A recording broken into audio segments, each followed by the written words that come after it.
Gara dhimma xumuraaf qabannetti yoo ceenu mootummaan Itoophiyaa rakkoo nageenyaa fi waraanaa biyyattii keessaa furuuf mariin fala barbaaduuf erga sochii eegalee bubbuleera. Waraana kaaba biyyattiitti TPLF waliin ji'oota 15 dura eegaletti xumura gochuufis karaa dippiloomaatotaa fi dhaabbilee akka UN fi Gamtaa Afrikaa yaaliin gaggeeffamaa jira. Gama biraan ammoo dhiyeenya TPLF waliin waliigaltee waraanaa kan godhate waraanni bilisummaa Oromoo kan mootummaan waggoota sadiitiin duraa yeroo dhiyoottan dhabamsiisa jedhee fi yakka adda addaan himatu kutaalee Oromiyaa adda addaa keessatti babal'achaa akka dhufe ni himama. Kanaaf mariin akka biyyaalessaatti gaggeeffamus qaamolee hidhannoon socho'an hin hammatu taanaan bu'aa barbaadame fiduun ni ulfaata kanneen jedhanis jiru. Ajajaan waraana bilisummaa Oromoo Marroo Dirribaa ammatti afeerraan marii karaa nagaa nuuf taasifamee hin jiru jedhe. Turtiin waliin taasifne irratti waliigaltee TPF waliin galan maalirra jira? Komii ajjechaa namoota nagaa irratti raawwatu jedhamee fi kaan irrattis gaafadhee jira. Erga TPLF Tigraayitti deebi'ee maalitti jirtu jechuun eegala. Qabsoon bilisummaa Oromoo warra TPLF irrattis hidhatee beeku isaanittis hidhatee galman gahu. Kanaan dura warra TPLF iyyuu dabalatee qabsoo irratti gaggeessaa turre qabsoo hangafaati. Ofii waa uume hojjechuutti jira. Waan uumametti immoo akka qabsaatti dhimma bahuus danda'eera. Qabsoon imala gara Finfinnee eegalle hin dhaabbanne carraa uumametti dhimma bahee waraanni bilisummaa Oromoo waan argachuu qabuu fi qabsoo sadarkaa biraatti ceesisuu malu sanarratti hojjetee itti milkaa'eera. Har'aa sa'aatiin ani sitti haasa'utti lolli naannoo Finfinnee meettaa roobii kaasee shukutee naannoo Amboo, Finfinnee, Dibaat, Maccaa karaa ammayya walisoo waraanni bilisummaa Oromoo lolarra jira jechuudha. Waliigalteen TPLF waliin gootanii turtanii itti fufee jira moo erga isaan duubatti deebi'anii dhaabbatee jira? Waliigalteenii dhaabboleenii qabsoo karaa hidhannoo gaggeessanii taasisanii duuba DBU TPLF'n wal qabatee duubatti hin deebine akkuma jirutti jira. Waliigalteen waraanaa odeessaa bakkuma isaati jira. Wanti diigameeru hin jiru. Waraanni keessan iddoo qabatanii jiran tokko tokko keessatti immoo yakki gaggeeffamaa jira.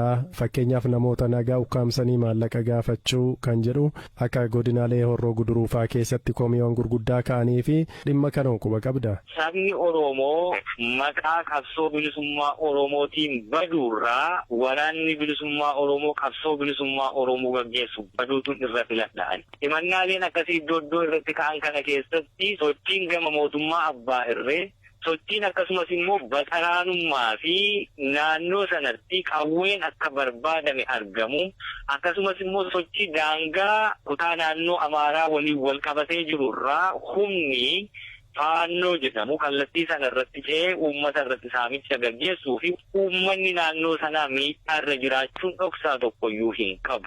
Waraanni keenyi naamusa mataasaa danda'e gubbaa hanga boodaatti to'annaa qaba.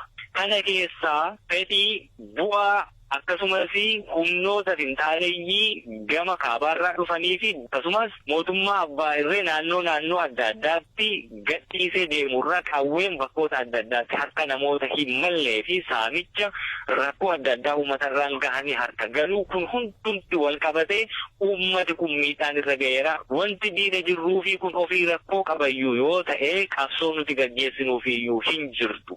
Haalli kun nu keessaas rakkootu jira yoo ta'e sirreessuuf dirqama itti qabna.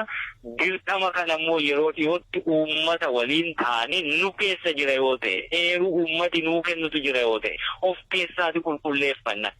Mootummaan Itoophiyaa marii biyyaalessaa gaggeessuuf qophiitti akka jiru ibsee jira. Dhaabni keessanis torbanoota darbe keessa ibsa baasee ture qabxiilee muraasa ibsuutiin karaa nagaatiin akka xumuramuudhaatiif haasaan jiradhanii kanneen kaasanne jiru. Dhimma kan akkamittiin jirtu mee? Lolli kan gaggeeffamu nagaa karaa nagaa argachuu dadhabne karaa lolaa deebifachuuf xumurri hundee lola kanaaf nagaa fida saba keenyaa fi nagaa waaraa jenneetu kan nuti lolatti jiru. Nagaa waaraan sabni keenyi barbaadu osoo hin wal loliini karuma nagaa taa'anii barcuma irratti dubbatan irratti walgaanii yoo dubbatanii furama ta'ee waraanni bilisummaa Oromoo kaleessas kanuma dubbataa har'a sanaaf qophii ejjennaa nagaaf qabu hin jijjiiru.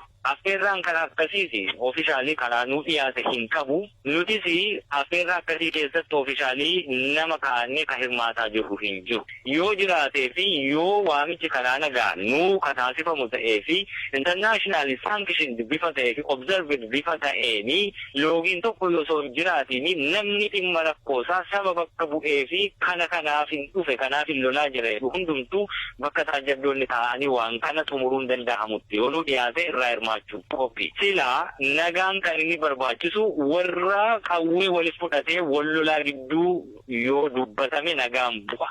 Gama Ameerikaatiin rakkoon kun karaa nagaa akka furamu ni amanamaa gama TPLF wajjiniitiinis akka hiikamu hojjechaa turani. Tarii odeessa wal jijjiirtu TPLF waliitiin dhimma kanarratti wanti waliin dubbattanii beektan hin jiru.